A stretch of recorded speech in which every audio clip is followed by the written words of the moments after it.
Les vraies voix du rugby, votre émission du lundi qui traite bien sûr de l'actu du ballon ovale. Au sommaire ce soir, l'actu top 14 qui a repris avec la 16e journée et l'exploit du week-end signé Vannes, la lanterne rouge qui relance la lutte et la course au maintien. Martin Michel, le directeur général du club breton, sera notre invité. Italie-France, c'est dimanche, la 3e journée du tournoi Destination. On en parlera à 20h30. Le grand témoin ce soir, ce sera Christian Gajan, un des entraîneurs français qui a œuvré à Toulouse, à Castres ou Bayonne, qui a même lancé, en tout cas en top 14, un certain Yohan Huget et qui connaît très très bien le rugby transalpin. 20h45, on sera bien sûr toujours avec Yohan et Philippe, et vous les auditeurs, 0826 300 300, le standard est ouvert, c'est parti. Sud Radio, les vraies voix du rugby. Bonsoir Yohan Huget, bonsoir Philippe Spanquero. Salut messieurs. Et bonsoir Quentin Cabanis. Bonsoir François. Les dernières Quentin Cabanis, ouais, j'ai un peu ripé. Ouais, c'est pas grave. Voilà, c'est tout. Hein, tu sais, c'est la saison du ski, hein, donc on peut déraper. Quentin, les infos du jour. Si on n'était pas devant ces applis. Alors, il y a pas mal d'infos qui sont sorties, notamment concernant l'équipe de France. Dans l'après-midi, le Midi Olympique a annoncé que Damien Penaud serait écarté et ne disputerait pas le match face à l'Italie et qu'il pourrait même être libéré mercredi et donc être disponible pour le match de l'UBB face à Clermont ce week-end. Et l'équipe tout à l'heure a ajouté que ce serait également le cas de Mathieu Jalibert et que l'équipe de France se dirigerait vers un banc en 7-1 pour affronter l'Italie. Dans le reste de l'actualité, mauvaise nouvelle pour le Stade français avec Brad Weber, le demi de mêlée qui est sorti blessé contre Pau samedi. Il a été opéré à la cheville, sa saison est terminée. Et puis d'après le Midi Olympique, toujours la FFR s'est dernièrement rapproché de Home Union afin d'organiser et probablement en 2027 un match événement entre les Lions britanniques et irlandais contre le 15 de France. Et puis le jeune Valentin Delpy qui a joué hier avec Toulouse contre Clermont a prolongé avec le Stade Toulousain, mais il a également signé du côté de l'USAP pour finir la saison en prêt. Voilà, en tant que numéro 10 pour cette équipe de Perpignan. François. Ouais, ben voilà, ça fait quand même pas mal d'infos. On va y revenir, bien sûr. Juste quand même pour dire que le match des Lions, il n'y en a eu qu'un contre la France et les Lions. C'était en 89, il me semble, pour le bicentenaire de la Révolution au Parc des Princes. Donc, vous voyez... c'est un bel événement. Oui, et en tout cas, ça mérite effectivement d'accueillir cette équipe qui est un peu une sélection mythique des nations britanniques. On a envie bien sûr de vous faire rebondir tout de suite, mais peut-être pas tout dire tout de suite parce qu'on va y revenir à partir de 20h30, mais quand même sur ces infos qui nous viennent de Marcoussis, qu'on a entendues depuis hier. Elles ont résonné de plus en plus fort et aujourd'hui ça sort comme des infos voilà, du côté de Midi Olympique, du côté de l'équipe, voilà, vérifier également d'autre part. Tout ça. Mon cher François, étrange. Pas de Jalibert, ça veut dire Ramos est barré en 15. Pas de Penaud, c'est quoi? C'est une sanction, Yohan, selon toi? Ouais, là c'est pour Penaud, c'est simplement c'est vraiment ça a l'air d'être une sanction parce que il est dans les plans depuis le début du mandat de Fabien. Il adore ce profil. Maintenant, on sait que Damien est un joueur atypique. Est-ce qu'il remplit les cases à chaque entraînement? On sait qu'il regarde beaucoup les stats. Voilà, sa performance n'est pas non plus à revoir comparé au collectif. Donc ça m'étonne qu'il sorte un joueur comme ça juste pour l'Italie. Ou alors il le préserve, je sais pas. Ou alors c'est un accord peut-être, Philippe, avec Yannick Bru. Voilà, l'UBB a perdu à Bayonne, avait perdu contre Lyon. Il n'y a pas d'accord avec. Il y a vraiment eu d'accord entre coach, équipe de France. Tu me le libères, j'en ai besoin ce week-end. Ouais. Non, je sais pas. Surtout pour ce type de joueur, parce que je crois que là l'équipe de France peut pas se permettre de faire tourner ses cadres, et on peut quand même dire que Damien Penaud est a priori sur le papier un des cadres quand même de cette équipe. Hein, si on doit composer un 15 de départ et donner des noms de joueurs qui sont a priori indiscutables à leur poste, on met Damien Penaud. Hein. Donc je suis d'accord avec Yohan, c'est très surprenant. Peut-être qu'on apprendra qu'il y a eu un sujet de comportement, je sais pas, parce que sur le plan sportif... Moi, je pense comme toi, Philippe. C'est plus un sujet de comportement. Il est pas arrivé à l'heure à un entraînement ou un truc comme ça. J'ai pas l'impression, enfin, ça se justifie pas, il a pas dénoté sportivement par rapport au reste de l'équipe en Angleterre. Donc, c'est assez incompréhensible. Puis surtout, encore une fois, on parle d'un joueur qui est un élément important du dispositif de Fabien. Et si je peux préciser, d'après le Midi Olympique, notamment, c'est son manque de rudesse défensif qui lui était reproché et que ce serait une sorte de petit pic en fait de le renvoyer chez lui pour aller le récupérer sur le match après face à l'Irlande. Oui, bien sûr, voilà. Ça c'est ce qui se dit. Voilà. Ouais, là honnêtement, si c'est ça, bon après Fabien est un grand coach, mais honnêtement, je pense pas que ce soit le type de joueur qui ait besoin d'être piqué en étant renvoyé chez lui. C'est en le faisant rejouer tout de suite et en lui demandant de revoir la copie qu'on le garde en selle. Honnêtement, c'est un choix un peu particulier. Et puis ce qui s'annonce aussi avec ce 7-1 qui n'a jamais existé en équipe de France, qui a été vu qu'une seule fois au niveau international, je le crois. 7 avant un 3/4, c'est quand même. C'est les Sud-Africains qui avaient fait ça. C'est les Sud-Africains. Mais ça veut dire qui ont fait que pendant la Gaël Coupe du Ficou Monde. n'a pas joué ce week-end et il ne jouera pas le week-end prochain. Aussi. Sauf s'il est renvoyé en club mercredi. Oui, non, mais voilà, sauf qu'il est envoyé en club. Mais, mais il n'y aura pas avec l'équipe de France. Voilà. C'est des choix étranges. Oui, effectivement. Bon, le banc en 7 ans, on redéveloppera. Christian Gageant sera avec nous vers 20h30. Donc c'est vrai que d'avoir aussi l'œil d'un coach, voilà, ça peut quand même interpeller. Mais ça veut dire qu'on a peur des Italiens. Bah oui, enfin. Ça veut dire que. Mais il faut. Non, mais il faut avoir peur, bien sûr, mais on n'a pas confiance en notre système de jeu avec Mathieu Jalibert, peut-être, et Thomas Ramos en 15, sachant que si Romain Tamac revient dans le système pour l'Irlande, on rebascule Thomas Ramos, on l'avait pas fait contre l'Angleterre, on le fait contre l'Italie, et il rebascule contre l'Irlande. Pour moi, ça me paraît beaucoup de mouvements. Et concernant ce qu'il disait notre cher Fabien Galtier, c'était pas non plus son objectif et son souhait. Il nous disait qu'il avait confiance en Mathieu Jalibert, donc là on rebat les cartes. Ouais, mais sur le tournoi précédent, il disait que Thomas Ramos était incroyable en 10. Tu vois. Non, il disait oui incroyable et surtout il disait qu'il n'avait jamais perdu avec Thomas Ramos en 10. Voilà. Est-ce que ça fait pas un peu le tournoi de la com là, non? On a l'impression parce que là, je sais pas, on verra. Hein, la compo c'est jeudi, elle sera donnée jeudi à Rome. Le match c'est dimanche. Mais Philippe, c'est vrai qu'on a l'impression. Là, ce qui transpire, c'est plutôt le tournoi du doute que de la com, ou alors de la mauvaise com, parce que honnêtement, ça interpelle tout le monde. Donc, on était plutôt parti, je me souviens après l'Angleterre, en se disant qu'on allait peut-être revenir à un 5-3. C'est un 7-1 qui se présente. Honnêtement, je trouve ça très surprenant parce qu'après ça fait faire des choses quand même en cours de match très particulières. Ça peut faire glisser un François Cross derrière, un bout de Ham au centre. Enfin, c'est quand même des choix particuliers. Donc il faut se remettre la tête à l'endroit quand même contre cette équipe italienne qui est sérieuse à domicile. On sait qu'elle a toujours des trous d'air, mais malgré tout. Là, depuis quelques temps, elle n'a plus beaucoup des trous d'air, hein, Philippe. Ça fait deux ans. Et c'est vrai que devant cette équipe, elle est costaud. Elle me plaît, moi, surtout la troisième ligne que je trouve vraiment de très haut niveau. Elle est incroyable. Elle me fait penser à toi quand tu étais jeune en espoir, là, tu sais, rempli de sève, là, comme ça. Là. Ouais, c'est vrai. Mais bon, après tout ça, c'est vieux. On va ressortir les dossiers. T'aurais pu jouer pour l'Italie, Philippe? Alors, j'ai hésité à moins de 21 ans. Ah oui. J'ai hésité à moins de 21 ans et j'ai eu la faiblesse de croire que j'avais peut-être encore un coup à jouer en France. Parce que j'avais fait les moins de 19, mais c'est ça, on pouvait quand même encore switcher. J'ai hésité, et puis voilà. Mais s'il faut, j'aurais pas été sélectionné non plus. Hein. J'ai hésité à faire la demande, mais voilà. Voilà pour Moi aussi, j'ai failli hésiter à faire la demande pour les All Blacks, mais bon, j'ai pas voulu. Non, mais l'Italie, c'était moins ambitieux quand même à l'époque. Parce qu'aujourd'hui, quand même, on peut en dire un mot. Les jeunes étaient quand même plus faibles. Là, aujourd'hui, quand même, quand on voit le tournoi des moins de 20, etc., c'est quand même intéressant ce qui se passe en Italie. C'est bien, ça densifie le tournoi. Ouais, effectivement. Bon, un petit mot quand même du top 14. Dans un instant, on va recevoir l'un des hommes forts de Vannes, quand même, qui a relancé la course au maintien. On va en parler avec lui, bien sûr, mais quand même sur la performance de Toulouse hier, qui a quand même s'est baladé à Michelin, 35-18, je crois, le score final qu'on a vécu sur Sud Radio. Ouais, on a l'impression qu'il y a eu un moment de flottement à 18-17. On s'est dit ils vont peut-être échapper le match, ça va leur glisser entre les doigts alors qu'ils dominaient. Et puis ils ont fait rentrer le banc. Ils ont fait surtout glisser Malia en 10, qui a fait extrêmement de bien dans la vitesse de jeu. Une petite piqûre de rappel d'Hugo Mola à notre cher numéro 9 toulousain pour lui dire qu'il fallait mettre un peu plus de vitesse. On les a vus un peu se prendre le bec comme deux passionnés de rugby. Et puis tout s'est enchaîné avec un banc incroyable qui a fait la différence, surtout sur les avants montferrandais. Ouais, je pensais qu'on était meilleur, dit Christophe Furios. Philippe, toi aussi, t'as été déçu de Clermont hier?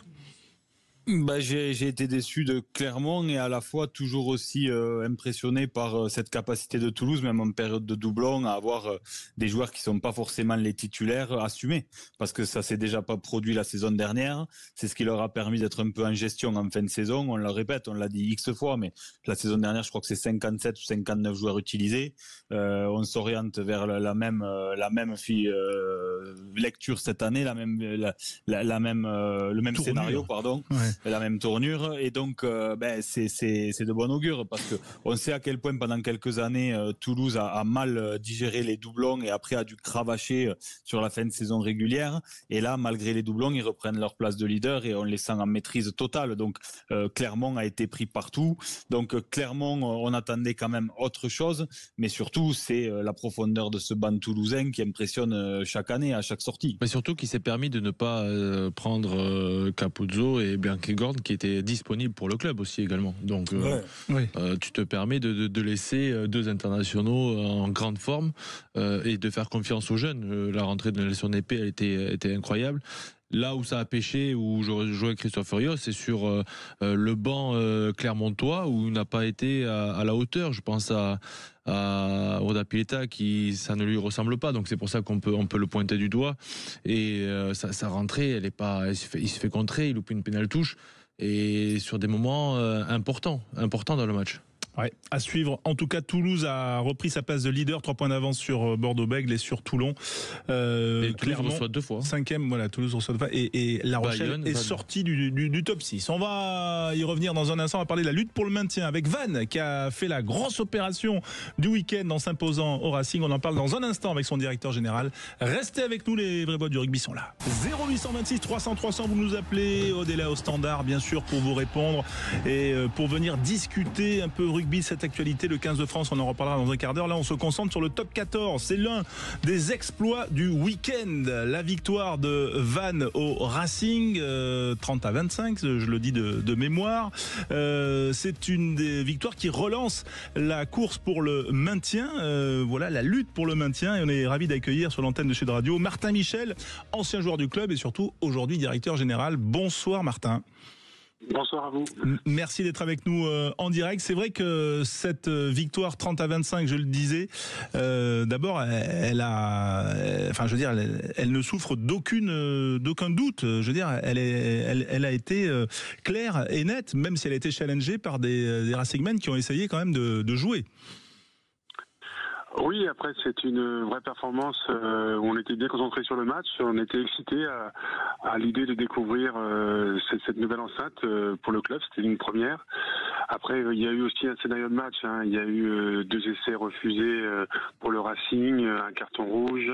Voilà, on a été aussi un petit peu aidé et avantagé par le scénario de match, notamment dès le début du match, la sortie de Twistova. Mais l'équipe a répondu présent, les joueurs cadres, les joueurs leaders ont vraiment fait le job et ouais, c'était très chouette de gagner là-bas. Ouais, victoire comme à La Rochelle, c'est aussi la force de Vannes de réagir dans les moments difficiles. Voilà, tout le monde vous dit il y a quelques temps, il y avait un petit écart qui s'était creusé là de 7 points de mémoire, mais tout le monde dit bon ça y est c'est fini, Vannes va sombrer et Vannes réagit, Johan. Hein. Ouais, ils réagissent plutôt bien avec on sait un déplacement au Racing qui n'était pas facile, un changement de coach, on s'attendait à une révolte un peu du Racing, mais ils ont pu compter sur un public qui était venu en nombre. J'avais l'impression, j'étais au match et j'avais l'impression d'être à Vannes à la Rabine. Sauf que le stade était couvert. Je me suis dit tiens, ils ont investi dans un toit. Mais non, franchement, ils ont eu le peuple breton derrière eux et ils sont allés chercher ces vertus dont ils font preuve depuis le début de saison. D'abord, félicitations. Et maintenant, voilà, il faut aller à la chasse surtout bien soigner les réceptions. Il y a celle de Montpellier qui arrive. Elle va pas être évidente, mais s'ils arrivent à bien la négocier, ça peut être vraiment le tournant de la saison pour Vannes. Martin ? Oui, c'est sûr que si on arrive à enchaîner, voilà, avec une 3e victoire à domicile contre Montpellier, ça nous relancera. Voilà, le leitmotiv en interne depuis le début de la saison, c'est que le club soit plus fort un an après que ce qu'il était au moment de la montée en Pro D2.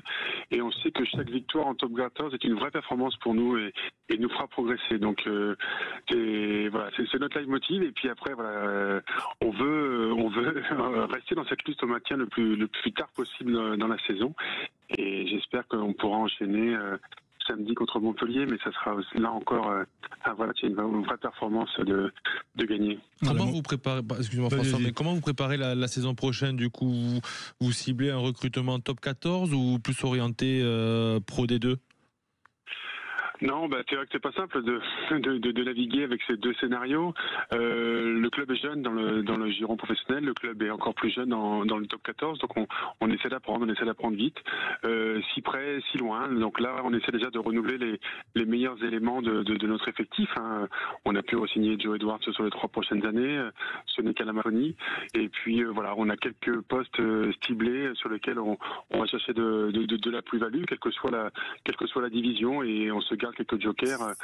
Si par le plus grand des bonheurs, on était amené à se maintenir, on regardera quelques jokers pour la fin de saison. Philippe Sponguero avec Martin Michel, le directeur général du RC Vannes. Ouais, bonsoir Martin, d'abord félicitations pour cette belle performance de ce week-end. Moi j'ai une question qui concerne un peu la dimension psychologique. On a l'impression que vos matchs références ils sont à l'extérieur, peut-être désinhibés par une pression moindre que de jouer à la Rabine. On a vraiment eu l'impression après le match à La Rochelle qu'il y avait eu un déclic collectif et puis ça a moins souri à la maison le week-end suivant, je crois. Là, il y a encore une belle performance avec à nouveau un match référence à l'extérieur. Qu'est-ce qu'il faut pour enchaîner maintenant à la maison, parce que on sent que ça manque de régularité après des gros coups? Ouais, après si on regarde le score, oui, vous avez raison. Si on regarde le contenu des matchs, c'est un petit peu différent. Il y a beaucoup de matchs à domicile qu'on perd de très peu, avec parfois des scénarios improbables. Je pense à la défaite contre Bordeaux. Notre dernier match l'a perdu à la maison contre l'ASM tout début janvier est aussi très frustrant, parce que je pense qu'on mérite une balle de match dans les arrêts de jeu et après la 80e et on l'a pas. On a une défaite aussi rageante contre Bayonne, une autre contre le Racing aussi à la maison. Donc on a joué un petit peu de malchance, mais aussi parce qu'on était c'est de la malchance, pardon de te couper, c'est de la malchance ou c'est encore un manque d'expérience et de l'apprentissage de la gestion des temps forts et des temps faibles? On vous sent parfois un peu jeune, enfin un peu trop fougueux dans l'ambition en termes de volume de jeu. Oui, c'est beaucoup de choses. Si près, si loin, il y a un petit peu certes de malchance, comme j'ai dit, mais il y a aussi un manque de maturité, un manque de maîtrise. On s'aperçoit que dans ce top 14 où l'adversité est très très forte, on est obligé nous d'être à 100% tout le temps, voire à 120%, et que on n'a pas tous les arguments encore pour se maintenir sur la longueur d'un match. Donc, c'est compliqué. Après, ce qui est sûr, c'est que le groupe n'a pas lâché. On avait peur dans ces Boxing Day, qui étaient aussi nouveaux pour nous, après une défaite assez large et forte contre Pau, on a perdu là-bas. Malgré le fait qu'on perd contre l'ASM, il y avait eu un vrai comportement. Il y avait une obligation de comportement et les joueurs ont répondu présent. Et le groupe n'a pas lâché. Le groupe est uni, reste vraiment uni et soudé. Et les joueurs leaders, les joueurs cadres font vraiment le job pour resserrer tout le monde autour de l'objectif. Et encore une fois, chaque victoire nous fera progresser. Et c'est vraiment le leitmotiv qui nous anime pour l'instant. Donc on essaie d'apprendre, de corriger aussi ce qui va pas et peut-être de faire basculer un petit peu dans les moments où on était faible, où on a pris beaucoup d'essais parfois sur des périodes un petit peu sur 10-20 minutes, on sombrait et on essaie de corriger tout ça et de s'adapter au top 14 pour pouvoir maintenant gagner les matchs. Martin Michel, est-ce que il reste 10 journées là, à jouer, 17e journée le week-end prochain. Est-ce que vous imaginiez être encore dans la course? Seulement 3 points de retard sur le 13e là, vous êtes dans la course au maintien? Oui, la course au maintien, je sais pas, parce que du coup, c'est vrai que est-ce que le maintien dépend que de notre performance? Oui, si on gagne un maximum de matchs. Maintenant, il faudra aussi voir par rapport à ce bas de championnat, quelle équipe peut-être sous-performe un petit peu. Est-ce qu'il y en aura une? Donc il faudra aussi regarder ce que font les autres équipes. Mais on voulait être dans la course le plus tard possible dans la saison. Donc pour l'instant, mi-février, on y est encore. Et en plus, on a cette volonté de ne pas laisser indifférent, quelle que soit l'issue de la saison, de ne pas laisser indifférent. On a voulu montrer une belle image du club, un club qui ne galvaudait pas la compétition, quelle qu'elle soit, le challenge européen, ce Super 7, chaque match de top 14. On veut laisser aussi une belle image et aussi être fier du rugby breton et de tout ce qu'on peut véhiculer aussi bien sur les matchs à domicile à la Rabine que aussi sur les matchs à l'extérieur avec toute cette diaspora bretonne qu'il y a un petit peu partout et notamment à Paris c'est aussi ça qu'on veut laisser comme image, et j'espère qu'on pourra la laisser et pourra encore la maintenir la saison prochaine. Ouais, on rappelle Ça, je crois qu'on peut dire que vous y êtes déjà arrivé, même s'il reste 10 matchs. Oui, c'est gentil de le dire. Maintenant, on est tous des compétiteurs et c'est une adversité. Le top 14, c'est ce qui se fait de mieux au monde en termes de championnat professionnel. C'est une adversité féroce avec des joueurs que nous on n'a pas. Donc on essaie de jouer avec nos forces, mais on essaie d'apprendre vite. Et bravo aux joueurs parce que vraiment aujourd'hui ils ne lâchent pas et on a un groupe vraiment qui est déterminé à prouver des choses et à se prouver des choses et à prouver au monde du rugby qu'on a pleinement notre place. Ouais, je rappelle les 5 matchs que vous avez à jouer à domicile. Il y a Montpellier ce week-end. Ensuite, il y aura la réception de Perpignan, puis de Toulon, puis de La Rochelle et enfin de Pau. Je veux dire, ça paraît pas non plus impossible. Enfin, il faut effectivement. Montpellier apparaît effectivement comme un peu un tournant qui peut vous faire basculer hors de la zone rouge, mais peut-être de façon durable. En tout cas, c'est tout le mal que l'on peut vous souhaiter.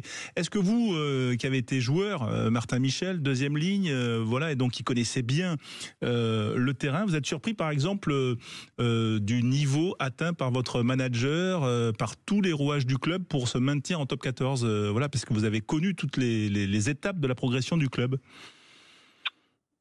C'est un leitmotiv chez nous de travailler on aime les challenges, donc à chaque fois qu'il y a un nouveau challenge qui se propose à nous, on essaie de s'y confronter, d'y réfléchir avec un petit peu le maximum d'intelligence pour essayer de réussir. Donc bien évidemment, déjà l'amateur de rugby que je suis et que beaucoup de fans du club sont, on est très heureux de découvrir ce top 14 parce que ça nous donne des matchs différents, une saveur différente, des joueurs aussi qui viennent à la Rabine, ces équipes aussi étrangères qui sont venues dans le cadre du challenge européen. Donc c'est super pour rapport à tous les amoureux du rugby coin. Et puis après, quand on s'implique aussi fortement dans un club, en permanence, on est à la recherche de qu'est-ce qu'il fait pour améliorer la performance du club, qu'est-ce qu'il fait pour améliorer son efficacité, qu'est-ce qu'il fait pour améliorer sa pérennité sur le moyen et long terme. Donc on se challenge beaucoup là-dessus. On est animé par ça.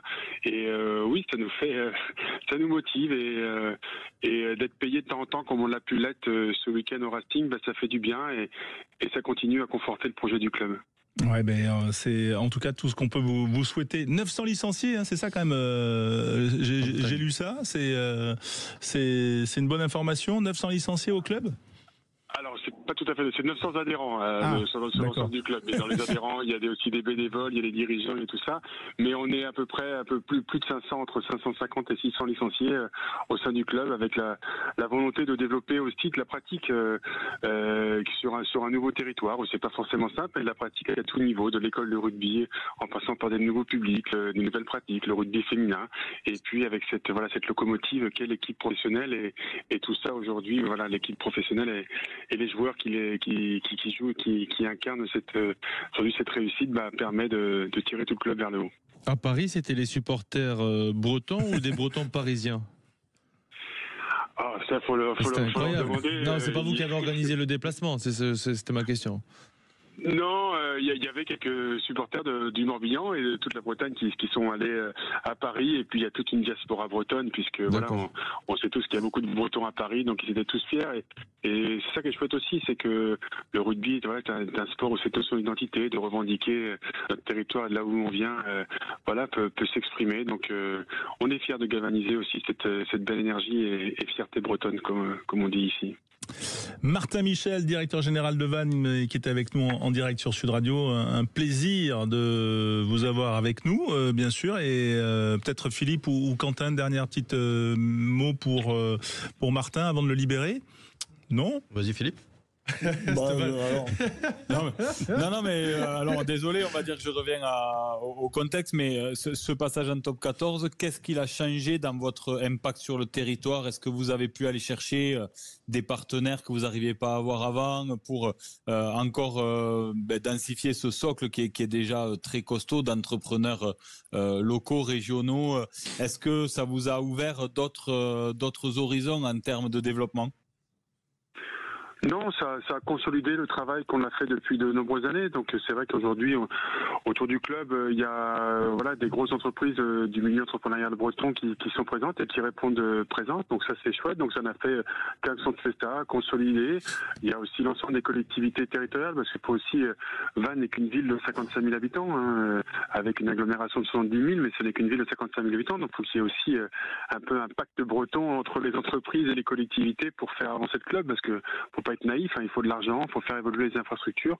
Donc tout ça, on travaille pour ça et on sait aussi tout le bénéfice que le territoire peut bénéficier. On a fait une étude d'impact économique, médiatique et aussi du rôle social du club et qui permet de montrer que tout l'argent qui est investi par les partenaires privés mais aussi publics bénéficie et inonde le territoire et au-delà de la notoriété, de ce sentiment de fierté qui nous anime d'une nouvelle aventure du sport breton sur le deuxième sport médiatique en France, ce n'est que bénéfice pour le territoire et voilà, cet accélérateur a renforcé tout le projet du club auquel on croit plus que jamais. Eh bien, en tout cas, on est heureux de vous avoir écouté et surtout, on se régale de voir Vannes et son bon esprit et surtout de pas lâcher et même peut-être plus. Et on vous le souhaite en tout cas jusqu'à la fin de la saison. Merci Martin Michel, directeur général du RC Vannes et ancien joueur, d'avoir été avec nous en direct sur Sud Radio. Dans un instant, on va reparler bien sûr du 15 de France, de ce rugby italien que l'on connaît pas bien mais qui évolue. Voilà, on en a un peu parlé en ouverture avec Philippe et Johan. Christian Gajan sera avec nous, l'un des grands noms du Stade Toulousain et qui sera avec nous dans un instant juste après la pause dans les vraies voix du rugby. 0826 300 300. Vous pouvez nous appeler pour parler avec UNUG, avec Philippe Spanghero et bien sûr donner votre avis sur ce 15 de France. On entend dire qu'il n'y aura pas Jalibert, qu'il n'y aura pas Penaud, qu'il y aura un banc en 7-1. Donnez votre avis et on en parle tout de suite. On est heureux d'accueillir notre grand témoin ce soir, c'est Christian Gajan, ancien entraîneur du Stade Toulousain, un Brennus notamment en 2001, voilà le plus récent qui me vient en tête, mais ancien entraîneur également de Castres, de Bayonne, et également du Benetton Trévise et aussi des Zèbres, voilà notamment. Et puis bonsoir Christian, merci d'être avec nous en direct sur Sud Radio. Grand nom du Stade Toulousain, je dirais dans la lignée des grands formateurs du Stade Toulousain, on va y revenir, mais surtout quand même un nom qui a compté dans la carrière de Johan Huget. Christian Gajan, il a compté pour toi. On le sait, en le lisant ton livre. Il compte encore. Salut Christian. Bonsoir à tous. Bonsoir Johan et Philippe et François. Ouais, mais c'est vrai que voilà, tu le racontes bien dans Je ne vous avais pas dit au revoir, ton livre paru chez Hugo Sport, mais c'est vrai que Christian a été déterminant parce que tu étais parti du Stade Toulousain vers Agen, mais il t'a fait changer de route encore. Il t'a emmené vers Bayonne. Il m'a récupéré vers Bayonne et on a vécu 2 belles années ensemble où il m'a fait confiance et il m'a fait travailler aussi certains points faibles avec toujours aspect de bienveillance, et c'est ce qui le caractérise. Il est dans la formation, il est dans la bienveillance, et c'est pour ça qu'il a pu être dans la lignée des grands entraîneurs. Ouais, Christian, c'est vrai que c'est des bons souvenirs. Johan, voilà, piqué à Christophe Deleo à Agen. On n'a piqué à personne, mais par contre, c'est un excellent souvenir. Et en tout cas, j'ai eu beaucoup de plaisir à partager un bout de route avec Johan, et il le sait. Voilà, il y a beaucoup de petites choses à dire, mais c'était de très très beaux moments. Ouais, Christian Gajan, Philippe Spanghero, faut quand même présenter pour ceux qui connaissent pas, les jeunes là qui sont autour de la table avec nous. Voilà, nos Quentins là, ils savent pas que Gajan c'est un grand nom du Stade Toulousain, qu'il y a eu son papa avant. Voilà, c'est une lignée. Moi, je sais qu'il a gagné le challenge Sud Radio avec Castres. Ouais, c'est une grande lignée, et bien sûr, il fait partie de ces grands formateurs toulousains, dans la lignée aussi d'un Pierre Villepreux, dans la vision aussi d'évolution du jeu de rugby. Christian a été aussi un élément moteur de l'évolution du Stade Toulousain dans les années 2000, et puis ensuite après il est allé à Castres, à Bayonne en effet, et puis comme le dit Johan, ça fait partie de ces coachs qui ont laissé partout un très bon souvenir. Peut-être qu'il était plus fait pour ce rugby juste avant l'ère du trop professionnel, où justement cette dimension de bienveillance, etc., a peut-être un peu moins de place aujourd'hui. Ah, Christian, petite... Je pense qu'on est toujours d'actualité. Je pense que le rugby, c'est d'abord une histoire d'hommes, et pour les entraîneurs, c'est la priorité, c'est de mener les hommes. Et avec tout ce que ça comporte, il y a le joueur, il y a l'homme, il y a tout ce que ça entoure. Et je pense que c'est toujours d'actualité. Pour moi, le professionnalisme, disons, à ses côtés. Mais ce qui fait le changement, c'est surtout les dirigeants. Mais les joueurs, les entraîneurs, les sportifs, le moteur reste le même, et je pense qu'on est toujours là. Voilà, mais c'est vrai qu'aujourd'hui, on a l'impression qu'on voit des staffs un peu pléthoriques avec des adjoints de tout, hein, voilà, où on essaye d'aller chercher la performance sur le moindre petit détail. Ça, comment Christian, toi, tu le regardes? Alors ça, c'est l'évolution. Après tout, effectivement, je suis allé il n'y a pas si longtemps que ça au Stade Toulousain, et j'avais vu avec Hugo Mola des nouvelles installations avec une flopée d'ordinateurs et beaucoup de gens qui s'en occupent. Mais après tout, bon, ça c'est une évolution, c'est l'évolution générale, hein, je dirais, de la société. Puis après, tout le monde est logé à la même enseigne, mais il reste quand même une condition fondamentale, c'est connaître les hommes, les gérer, les faire fonctionner ensemble, et ça reste toujours extrêmement intéressant et passionnant. Bon, j'imagine que quand tu vois ce Stade Toulousain-là, tu dois être, enfin, tu viens d'en parler, mais tu dois être impressionné parce que ça ressemble un peu à ce que vous avez mis en place, voilà, depuis des décennies. Non, il faut être très modeste. Ce que fait le Stade Toulousain aujourd'hui est assez exceptionnel. Les hommes qui composent ce club sont totalement dans la bonne direction. Bon, après tout, le dénominateur commun, peut-être, ce qui fait que ça dure depuis si longtemps et que ça sera très très difficile J'ai vu que dernièrement, certains dirigeants, certains présidents voulaient arrêter l'hégémonie du Stade Toulousain. Bon, ça m'a fait un peu rigoler. Je pense qu'il vaut mieux essayer de construire les choses en s'inspirant un petit peu de ce qui se fait, non pas depuis, on le dit toujours, l'époque Robert Bru, etc., mais bien avant encore. Et je dirais que ça a commencé déjà en 47. Vous voyez, donc je pars de très loin. Hein. Et le jeu, l'appartenance à un territoire et à une zone, et puis surtout la formation. Et ça n'a pas changé. C'est-à-dire qu'aujourd'hui, le stade peut s'enorgueillir de fonctionner avec à sa tête un président, des entraîneurs, des joueurs, des dirigeants qui ont tous porté le maillot du club. Et ça, c'est ce qui fait certainement la force de ce club. Même il le dit très bien, Christian, parce qu'aujourd'hui, l'image et le message qu'envoie le Stade Toulousain, c'est que le club est plus important. Aujourd'hui, on peut se priver d'un Antoine Dupont, on peut se priver d'un Thomas Ramos. Et l'équipe fonctionne toujours. Donc l'institution aujourd'hui est bien plus importante que certains individus. Et on l'a vu avec un départ, tout le monde criait gare sur le départ de Cheslin Kolbe, comme quoi ça a prouvé encore qu'une fois l'institution est au-dessus. Et même s'il faut de l'expérience à certains moments de la saison, ces jeunes-là peuvent faire l'affaire dans quelques années. Ouais, Philippe, il y a quand même des points communs entre, même si Christian met beaucoup d'humilité dans tout ça, mais c'est vrai qu'il y a un fil conducteur quand même. Voilà, c'est le fait que chaque éducateur ou chaque dirigeant a porté le maillot, ça compte quand même. Et ça existe depuis très longtemps.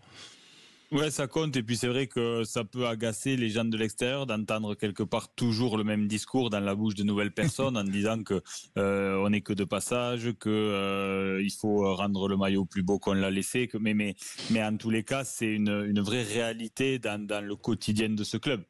Et ça depuis très longtemps. Et donc c'est ce qui en fait sa force. Et je suis d'accord avec Christian. C'est vrai que plutôt que de réfléchir à mettre en place des règles qui viennent remettre un peu niveler vers le bas le Stade Toulousain et les autres. En effet, il faut s'en inspirer. On a eu Philippe Taïeb ce week-end qui a dit que la formation de Toulousain était une grande source d'inspiration. Et je crois qu'en effet, c'est quand même hyper motivant pour des clubs ambitieux de regarder devant. Et c'est toujours difficile, c'est toujours beaucoup plus difficile d'être premier et de regarder derrière que l'inverse. Hein. Et la grande force du Stade Toulousain, c'est d'être capable de se réinventer et d'avoir toujours autant envie de gagner. Oui, Christian, quand tu vois autant de joueurs toulousains en équipe de France et voilà qu'on est capable de s'incliner en dominant autant, tu te dis que c'est quoi, c'est un problème de management en bleu? qu'on est capable de s'incliner, pardon. Oui, on va dire avec autant d'occasions, en dominant autant à Twickenham, Non, ouais. je crois que vous êtes très sévère et que les gens en général ont été très sévères sur ce match.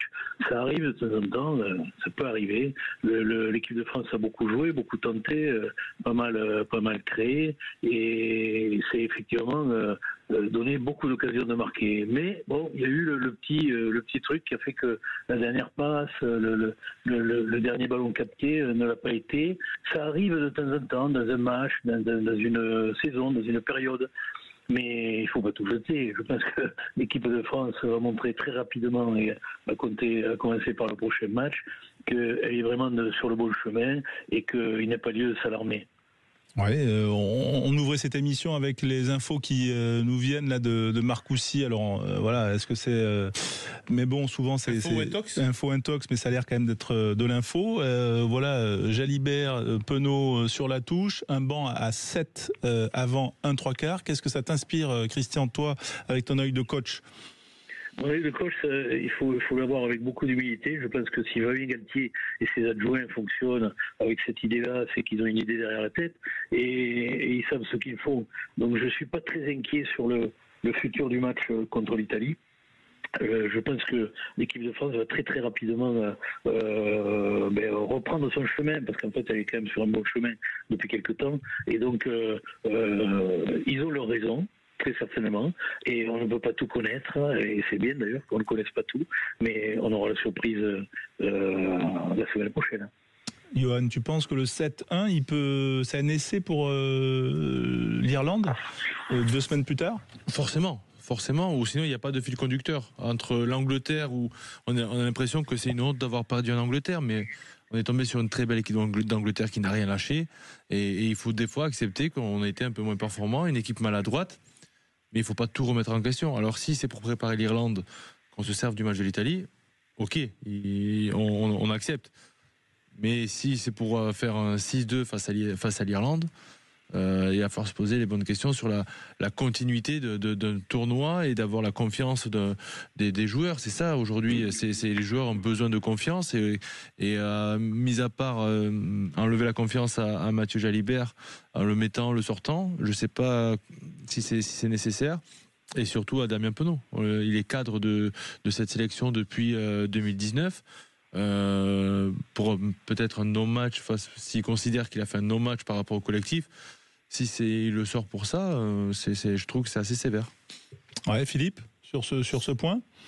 Non, mais je trouve aussi, et c'est vrai que moi, mon point d'interrogation, c'est vrai que on a besoin de sentir de la confiance, et je suis plutôt d'accord avec Christian. On a pu être sévère parce qu'on a beaucoup d'attentes, mais quelque part, c'est ce qui est en train de se passer là dans les choix de joueurs et de systèmes, parce que là, la gestion du banc, c'est quand même des systèmes.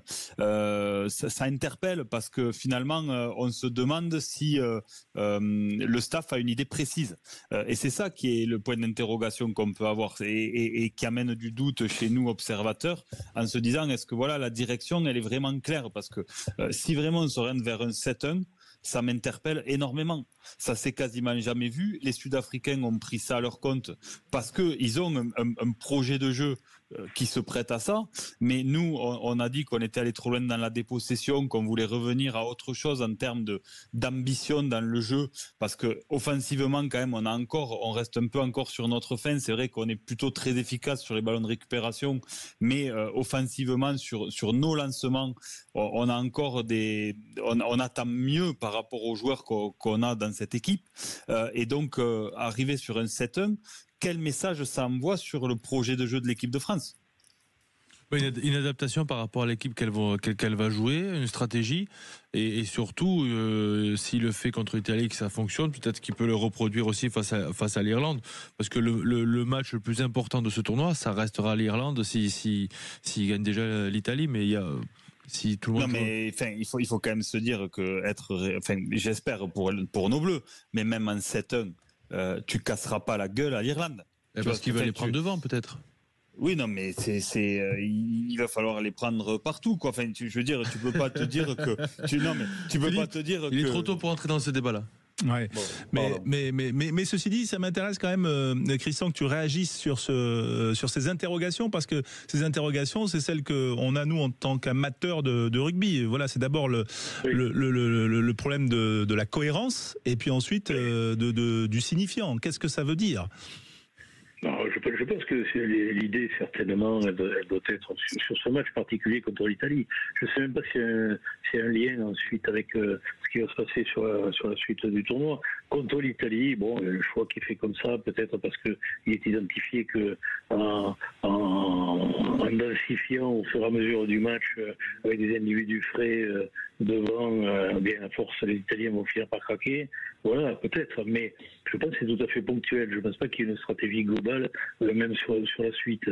Après, encore une fois, je vais faire confiance aux gens qui tiennent la barre et qui réfléchissent quand même à la question. Il y a des raisons certainement que l'on ne connaît pas et que peut-être petit on va bien faire apparaître. La compo, ce sera jeudi, et le match dimanche, bien sûr, qu'on vivra sur Sud Radio. Christian, tu connais bien le rugby italien, tu fais partie de ces entraîneurs français qui sont allés à Trévise, notamment le premier d'entre eux, ça avait été Pierre Villepreux, et puis toi-même, tu as été champion d'Italie, je crois que c'était fin des années 90, avec le Benetton, Trévise. Voilà, que penses-tu aujourd'hui de l'évolution du rugby italien dans son ensemble? Alors, ce que je pense, c'est que par rapport au moment où j'y suis allé, c'est-à-dire en 99-2000, donc déjà à Trévise, ensuite je suis revenu, lorsque Jacques Brunel était à la tête de l'équipe, je suis revenu m'occuper des zèbres pendant une saison, à la création des zèbres d'ailleurs. À Parme. Et à Parme, et il y a quelque chose qui s'est passé qui est structurel en fait, mais qui finalement est très grave.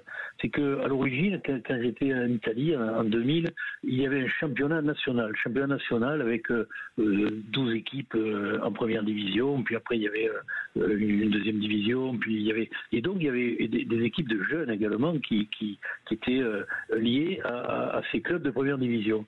Il y avait des grands clubs, des grandes places du rugby italien qui étaient Padoue, qui étaient Rovigo, qui étaient à l'époque l'Aquila, avant qu'il y ait le tremblement de terre, Rome, Trévise bien entendu, qui est toujours Milan aussi. Le premier, Milan également. Voilà. Mais aujourd'hui, qu'est-ce qui reste? Parce qu'il y a eu une décision de prise de mettre les meilleurs joueurs dans les deux franchises que sont Benetton et les Zèbres. Le Benetton n'en avait pas besoin, c'était déjà le club numéro 1, le club phare, avec une grande histoire, avec des structures extraordinaires et la famille Benetton derrière. Et on a créé ensuite les Zèbres, Eroni d'abord et les Zèbres. Mais finalement, le championnat n'existe plus, c'est devenu le championnat national, c'est devenu championnat de Fédéral 1. Et il n'y a que ces deux franchises, en plus dans lesquelles on met parfois des joueurs étrangers, même assez souvent des joueurs étrangers. Donc au final, le rugby italien va à l'occasion des générations. Quand il y a de très très bonnes générations, parfois ils arrivent à gagner des matchs, malgré le défilé des entraîneurs, de bons entraîneurs, et en particulier des Français. Je vais considérer que Gonzalo Quesada est presque français, donc je le mets dans le lot. Et généralement, les entraîneurs savent ce qu'ils font, ils ont les qualités au niveau équipe nationale. Mais par contre, la structure fait que il n'y a pas de renouvellement des joueurs. Et en particulier, tous les jeunes espoirs, soit émigrent très tôt pour partir essayer de progresser. J'en ai un en tête, c'est Gritti, qui était un international des moins de 20 ans, qui a signé à Clermont-Ferrand à l'âge de 19 ans, parce qu'il n'y avait pas de place dans les Zèbres ou au Benetton. Alors les jeunes bons, ils partent, et ils sortent pas forcément après. Et puis et les autres qui pourraient devenir meilleurs en jouant à un bon niveau de compétition, ils ne l'ont pas.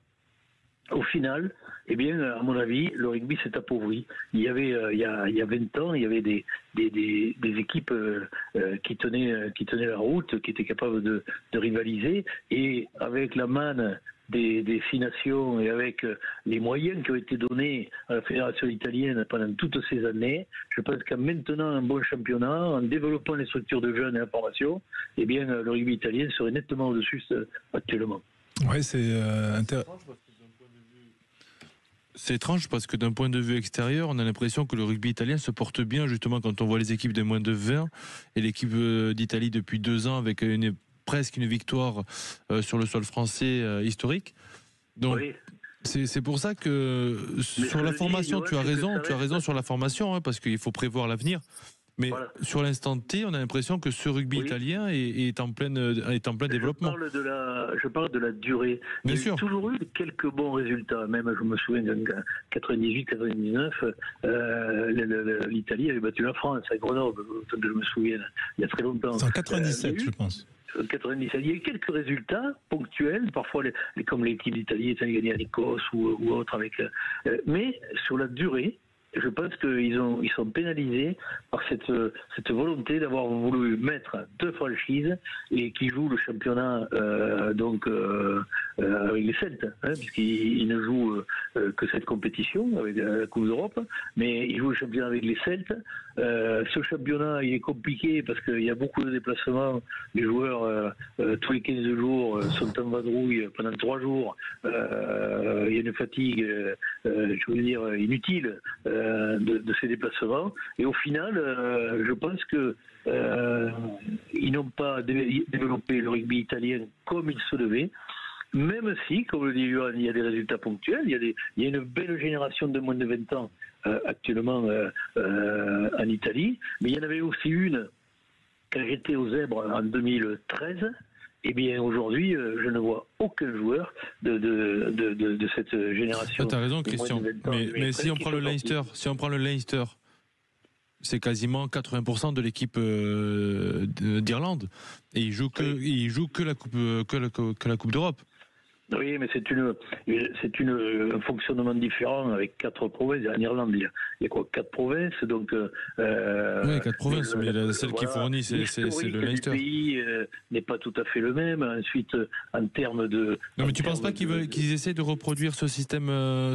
Ouais, mais pardon, Johan, mais à la différence près, je sais pas si Christian est d'accord, mais que dans la culture anglo-saxonne, le terreau qui vient après abreuver les provinces, il est très fort déjà dans le scolaire. Il y a un niveau très élevé dans les écoles et les universités. Et donc, en fait, il y a une masse de joueurs qui permet quand même d'avoir un vivier beaucoup plus fort. Le problème en Italie, c'est la culture rugby qui a du mal à prendre. Et donc, dans la formation et dans le scolaire, il n'y a pas ce vivier qui vient après servir les clubs qui sont affiliés aux provinces. Et irriguer tout ça. Voilà. Pour revenir à l'appartenance et au territoire, etc., eh bien, Benetton a conservé ce système-là, et c'est très important, mais c'est quasiment le seul club. Tous les autres, comme Padoue, comme Milan, ont perdu, Rovigo, ont perdu cette culture de la ville qui faisait qu'il y avait un gros vivier et qu'après il ressortait une bonne équipe au niveau senior, mais ça s'est un peu perdu. Ça s'est peu, à mon avis, c'est un des problèmes principaux sur l'Italie. Christian, pour terminer en un mot, tu vois plutôt les Français ou les Italiens? Il y a eu 13-13 l'an dernier à Lille, on s'en souvient. Non, je vois les Français gagner, surtout après les critiques de tout le monde après ce dernier match. Je pense que l'équipe de France sera prête et je ne pense pas l'équipe d'Italie actuellement apte à rivaliser avec une équipe de France un petit peu en colère. Eh ben voilà, on le souhaite en tout cas. Merci Christian Gageant d'avoir été avec nous, ancien entraîneur bien sûr du Stade Toulousain, de Castres, de Bayonne et notamment de province italienne, de grands clubs italiens comme le Benetton Trévise. À très bientôt sur l'antenne de Sud Radio, Christian Gageant, et tout de suite on se retrouve avec vous au 0826 300 300. Vous êtes bienvenus dans les vraies voix du rugby.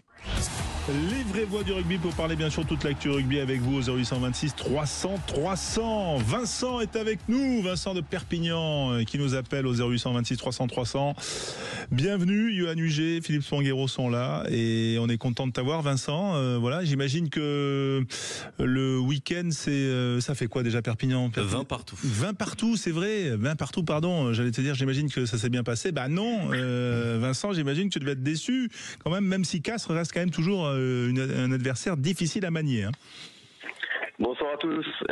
Ouais, déçu, mais on m'a dit qu'on n'en parlait pas de ce match. Donc, je viens parler de l'équipe de France. Non, mais t'as raison. Mais moi, j'aime remuer quand ça fait mal. Mais c'est pas un mauvais résultat en soi. Hein.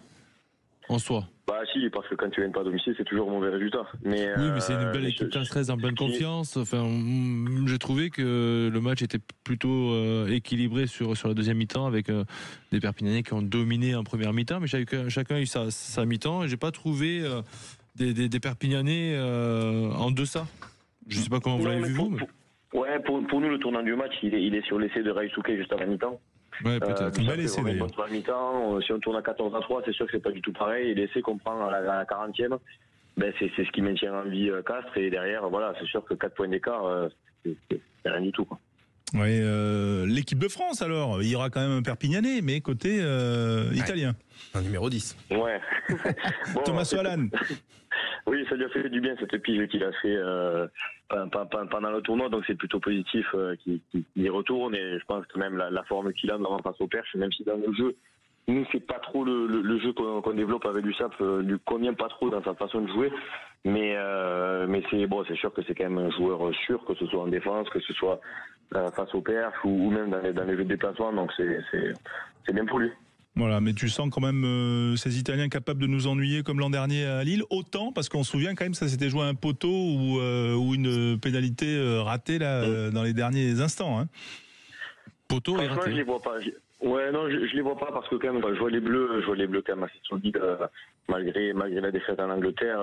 Et quand même, c'est vrai qu'on a vu en première mi-temps qu'ils ont vraiment qu'ils ont eu les occasions. Bon, il y a eu des maladresses, c'est sûr que c'était plus ça, mais moi ce qui me dérange, j'ai l'impression qu'on essaye de faire du copier-coller, l'impression qu'on veut être les Suédois de Wish avec non, mais ça me fatigue quand je vois les interviews de Galtier, quand je vois les compos, quand je vois le jeu qu'on essaie de faire, du jeu de possession, alors qu'on a quand même Bordeaux et Toulouse qui marchent sur le top 14 en jouant quand ils sont au complet. C'est deux équipes qui jouent un rugby exceptionnel. Et nous, en équipe de France, on essaye là, on va faire quoi, un 7-1 sur le banc, comme les Sudaf, mais on n'a pas les joueurs des Sudaf, quoi. On a des joueurs comme Oradou, il fait 50 kilos, on a des joueurs, je sais pas, non, mais c'est vrai, quoi. C'est vrai, si on veut faire les Sudaf, on met 7 Taoufifénois sur le banc, et là, on va pouvoir marcher sur tout le monde. Mais on n'a pas ces profils-là. Et on essaie de faire un rugby qui n'est pas notre rugby, et d'autant plus quand on voit la qualité de jeu qu'ont les équipes qui trustent les premières places du top 14, il faut jouer. Et aujourd'hui, on fait soit du dépossession, soit on veut marcher sur les gars, mais on n'a pas le profil. Moi, je comprends vraiment pas le projet de jeu. Vous en parliez juste avant, là, que je vous écoutais. Je comprends pas le projet de jeu de Galtier. Oui, Philippe, c'est l'incompréhension dont on parlait, ou en tout cas le manque de cohérence, voilà, Vincent la souligne, là. Non, mais elle est ressentie, et puis c'est vrai qu'on a des débats intéressants. Tout à l'heure, quand Christian disait que c'est peut-être une adaptation juste au jeu italien pour revenir à quelque chose de plus classique, le 7-1, c'est un vrai parti pris. Je n'ai pas osé contredire Christian, mais je trouve surprenant. Ah, tu t'es échappé. Non, mais je trouverais surprenant que ce soit un one-shot contre l'Italie, pour revenir ensuite à un 6-2, voire un 5-3. Et donc, je suis d'accord avec ce que dit Vincent. C'est vrai que bon, Toulouse et l'UBB marchent sur le top 14 et sur la Champions Cup aussi, a priori. Donc, c'est-à-dire qu'au-delà de la France, même en Europe, ce que proposent ces équipes fonctionne. Et c'est des équipes qui sont très ambitieuses dans le jeu. Et je crois que notre salut passera par là. Et surtout, c'est ce que le staff avait dit. On quitte la dépossession, on revient à beaucoup plus d'ambition dans notre volonté de porter le ballon. Et là, on revient quand même en arrière. Quand tu pars sur un 7-1, clairement, c'est que tu vas être très restrictif dans le jeu et que tu veux casser la gueule à tout le monde. Et un 7-1 face à l'Italie, on dirait que, je veux dire, il faut aussi quand même se rappeler de qui on va avoir en face ce week-end. Si on avait une équipe comme l'Irlande ou les Sudaf avec nous aussi, en imposant des profils qui peuvent batailler, mais là, franchement, l'Italie, et après la semaine prochaine l'Irlande, mais avec quel joueur faire un 7-1? Jouons notre rugby, celui qui fait gagner le top 14 et les clubs français qui marchent sur l'Europe. Et c'est ça qu'on doit jouer. Ouais. En attendant de retrouver Jacques Pessy, les clés d'une vie, dans un instant, le pronostic quand même, Johan, voilà, Italie-France. Petit 31-19 pour la France. Ouais. Vincent, pour toi? Je pense que je serai un peu plus large parce que quand même les Bleus là quand ils ont quand même les occasions et tout, je pense qu'ils pourraient être encore plus dangereux, mais bon, je vois gagner de plus d'un point, je dirais 35-12. 35-12, Philippe. Non, je vois encore un peu plus serré. Je pense qu'on va avoir une entame compliquée. Ça va ferrailler. Donc, ouais, je vois un 29-19 pour la France. Quentin ? 25-14 pour la France. Quentin, il se dort dessus depuis le début de l'émission. Il fait une passe à Philippe. Voilà. Je sais pas ce que tu es venu faire ici, Quentin. Moi, je suis venu vous écouter. Moi, je vous trouve intéressant. Ça sera le mot de la fin. Voilà. Merci Vincent d'avoir été avec nous, nous avoir appelé au 26 300 300. Les clés d'une vie, Jacques Pessy, demain matin, 9h, la vérité en face, Patrick Roger. Il y aura Moed Altrad, le président de Montpellier, qui sera invité donc entre 9h et 10h. Restez avec nous sur Sud Radio. Bonne soirée.